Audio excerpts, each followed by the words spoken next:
Assalamualaikum warahmatullahi wabarakatuh.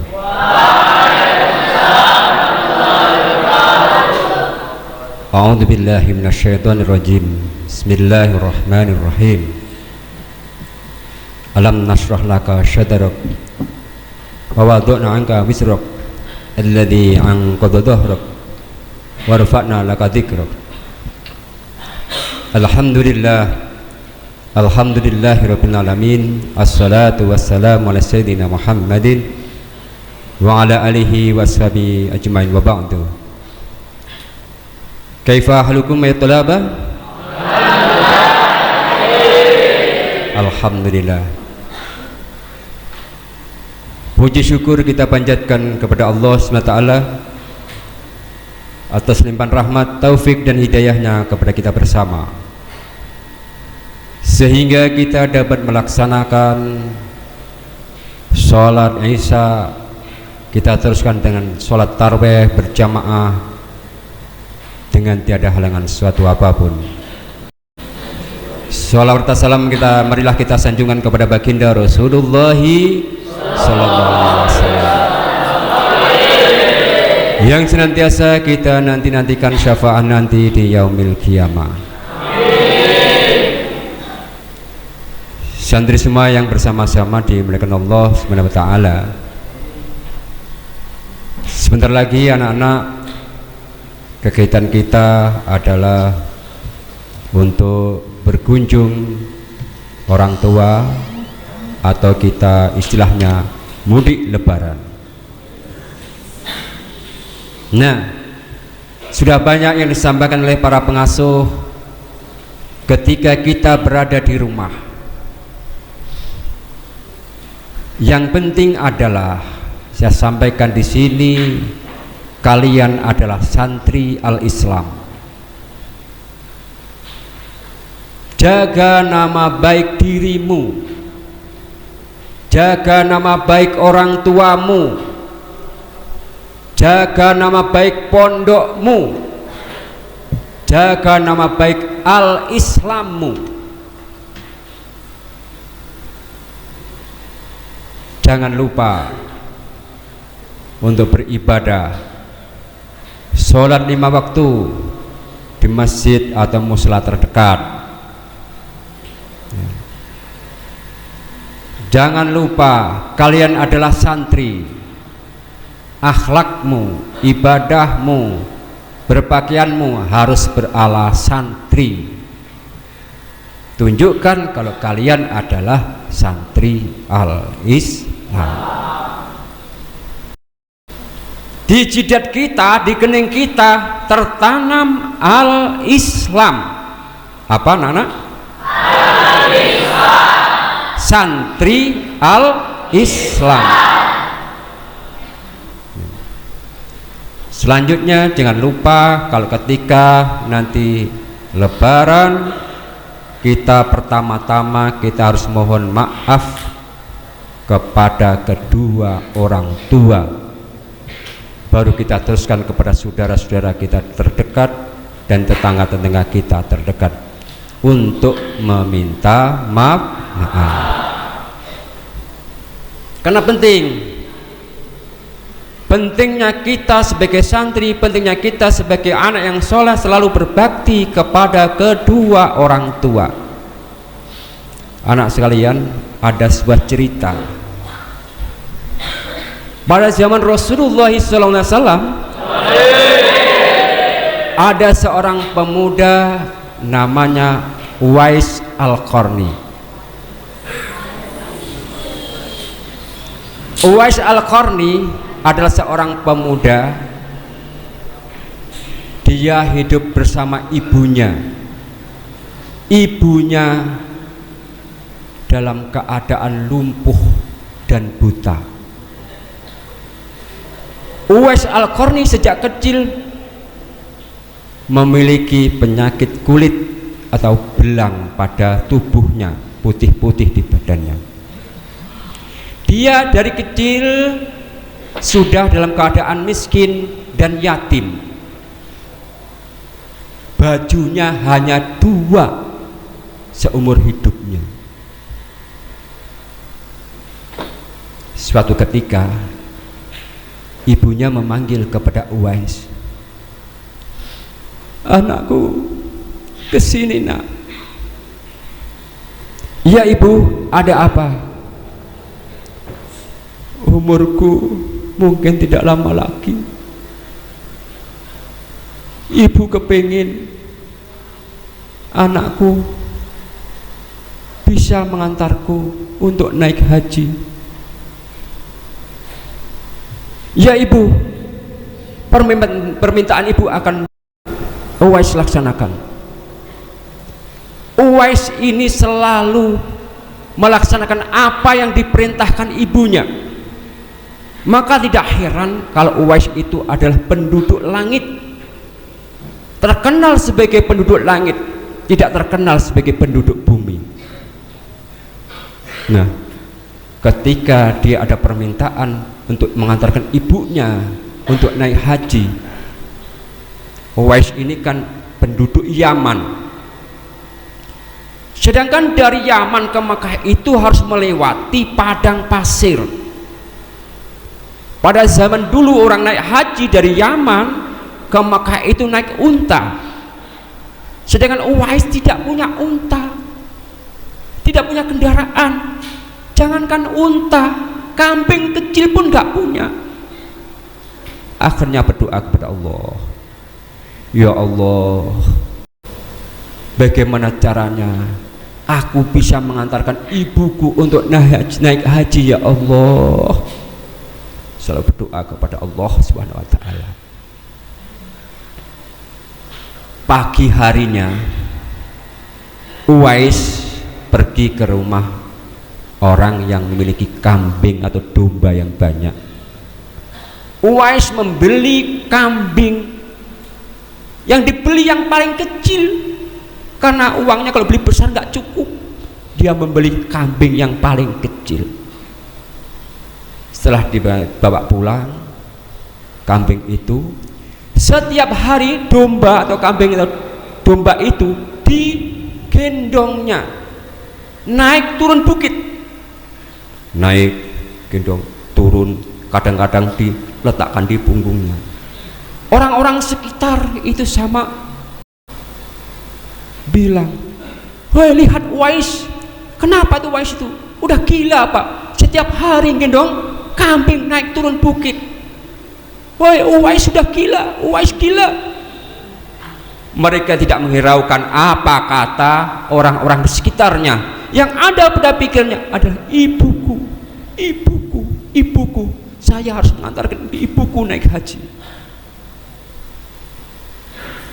Begitu Uwais laksanakan setiap hari sampai 8 tahun menggendong domba itu naik turun bukit, naik turun bukit, sampai domba yang kecil itu beratnya sampai berapa nak? 1 kental, 100 kilo.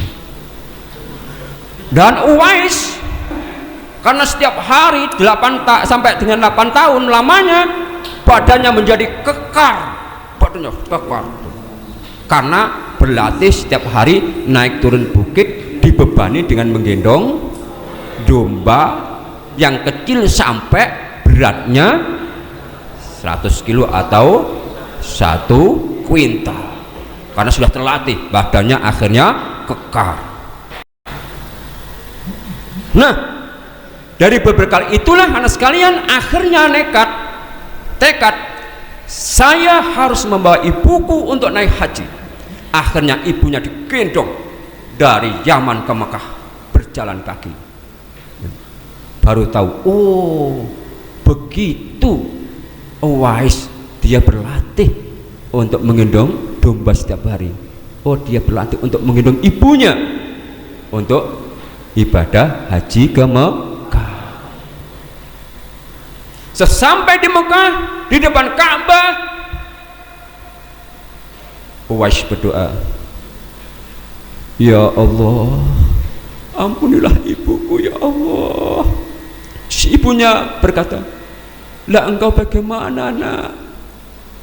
Ibu, kalau ibu sudah diampuni Allah dan ibu sudah masuk surga, hanya ridhamu ya ibu, aku diampuni Allah dan masuk surga. Bayangkan, dia tidak egois, dia tidak berdoa untuk dirinya, tapi berdoa untuk ibunya. Sekali itu dia berdoa, anak sekalian, Allah itu menurunkan kehebatannya. Uwais yang dulunya dia punya penyakit belang, hilang seketika, sehingga menjadi orang yang gagah, kekar, ganteng, bersih kulitnya. Wah, mantap. Ini kalau terjadi di santri al-Islam, wah luar biasa ini.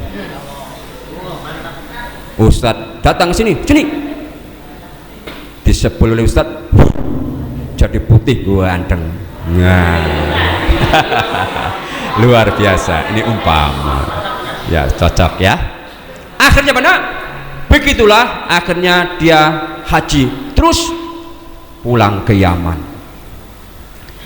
Sudah pulang ke Yaman dari pulang haji, Uwais izin kepada ibunya, wahai ibu, izinkan ananda untuk ketemu Rasulullah di Madinah ibu. Dengan berat hati ibunya memberikan izin. Iya nak, cepatlah engkau pergi ke Madinah, engkau temui Rasulullah SAW, tapi segera pulang ya nak ya.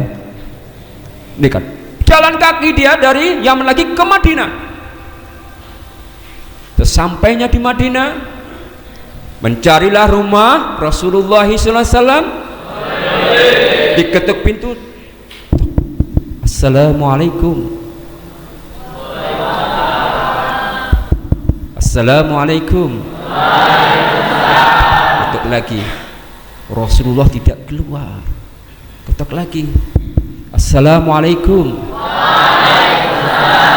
Yang keluar istri Rasulullah.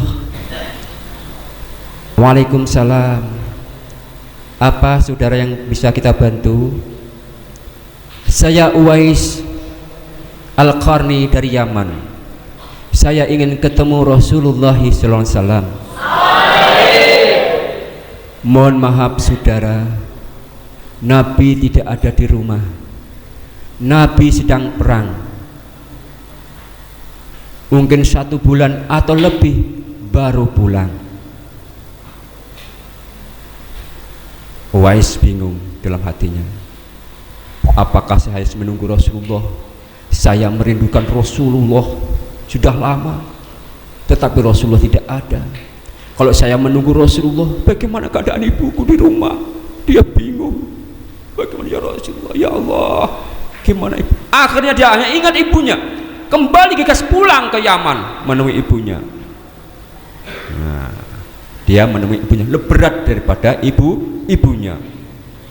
Selanjutnya, ketika Rasulullah SAW datang dari perang, maka istri Rasulullah menceritakan kalau ada tamu seorang pemuda dari Yaman ingin ketemu Rasulullah. Rasulullah menjawab, itu adalah penduduk langit, dia waliullah. Nah selanjutnya anak sekalian, Rasulullah berbincang-bincang bersama Umar bin Khattab dan Ali bin Abi Thalib. Hai Umar dan Ali, kalau nanti kalian ketemu dengan orang yang namanya Uwais Al-Qarni, maka sampaikan salamku kepadanya, dan engkau mintalah didoakan oleh dia. Umar bin Khattab dan Ali, wah ini ulama hebat ini. Rasulullah saja titip salam, tentu ini ulama besar. Akhirnya nak musim haji dari Yaman, rombongan dari Yaman dihadang oleh Umar bin Khattab dan Ali. Hai saudaraku dari Yaman, apakah ada ini yang namanya Uwais? Tidak ada ya Khalifah, tidak ada. Tidak ada, dicari. Tadi sudah dipesan gitu, tidak ada. Tahun berikutnya ada rombongan dari Yaman. Hai saudaraku jamaah dari Yaman, apakah ada yang namanya Uwais? Tidak ada ya Khalifah. Tidak ada. Begitu terus musim haji, akhirnya suatu ketika musim haji ditanya orang-orang dari Yaman, hai saudara-saudaraku dari Yaman, apakah ini ada yang namanya Uwais? Tidak ada ya Khalifah. Tapi ada yang namanya Uwais, tapi bukan jamaah haji, tetapi dia adalah orang yang aku sewa untuk menjaga kambing di Mekah ini, dari Yaman ke Mekah, yang saya gaji. Masa ulama besar menunjukkan jaga kambing? Umar dan Ali bingung ini. Tapi dia oleh Rasulullah tadi diberi tanda-tanda kalau bahwa ketika penyakitnya itu hilang, hanya satu di telapak tangannya yang masih tandanya masih putih. Maka dicari, mana Uwais yang tekan jaga kambing itu? Nah, Umar dan Ali bertanya, hai saudara, apa engkau namanya Uwais? Iya Khalifah, saya Uwais. Umar dan Ali masih ragu. Masa Rasulullah menitip salam orang yang bajunya compang-camping? Masih ragu. Ali juga ragu. Masa Rasulullah menitip salam kepada orang yang bajunya compang-camping, tukang jaga kambing? Saudaraku, coba ke sini. Dilihat nak. Dilihat. Apa yang dilihat telapak tangannya? Di telapak tangannya betul ada tanda, adalah apa tadi, putih di telapaknya. Ini adalah Uwais. Engkau namanya Uwais? Betul ya Khalifah. Rasulullah menitip salam kepadamu. Waalaikumsalam. Waalaikumsalam. Dan tolong kami berdua doakan oleh Uwais, Umar bin Khattab dan Ali didoakan. Terus Umar bertanya kepada Uwais, hei Uwais, engkau kan hidup di zaman Rasulullah, tapi kenapa engkau tidak temui Rasulullah? Ya Khalifah, saya ingin ketemu Rasulullah, tetapi ibuku dalam keadaan sakit, lumpuh, buta yang harus kurawat. Kalau saya ketemu Rasulullah, bagaimana nasib ibuku? Siapa yang merawat ibuku? Umar bin Khattab dan Ali, oh ini orang yang selalu bakti kepada ibunya. Ini Rasulullah mengangkat, menitip salam, dan ia menjadi julukan, menjadi apa, makhluk langit, karena selalu berbakti kepada ibu. Itulah sekalian, orang yang selalu berbakti kepada orang tuanya, kepada ibunya, selalu didoakan oleh penduduk langit, seperti Uwais. Rasulullah saja menitip salam kepada orang yang betul-betul berbakti kepada ibu. Ini anak sekalian, betapa pentingnya kita berbakti kepada ibu, kepada orang tua, kepada guru, kepada ustadz. Di dalam hadis diterangkan, di kelas 1 sudah ada ridullah wa suhtullah, keridhaan Allah SWT tergantung kepada kedua orang, dan kemurkaan Allah itu tergantung kepada kemurkaan kedua orang tua. Maka kesempatan di bulan Lebaran nanti, jangan lupa kita selalu memohon ampun, memohon maaf kepada ibu dan bapak, kepada guru, kepada ustaz. Ini hikmah. cerita daripada Uwais Al-Qarni. Mudah-mudahan jadi pelajaran bagi kita bersama. Demikian yang dapat saya sampaikan, ada kurang lebihnya maaf. Assalamualaikum warahmatullahi wabarakatuh.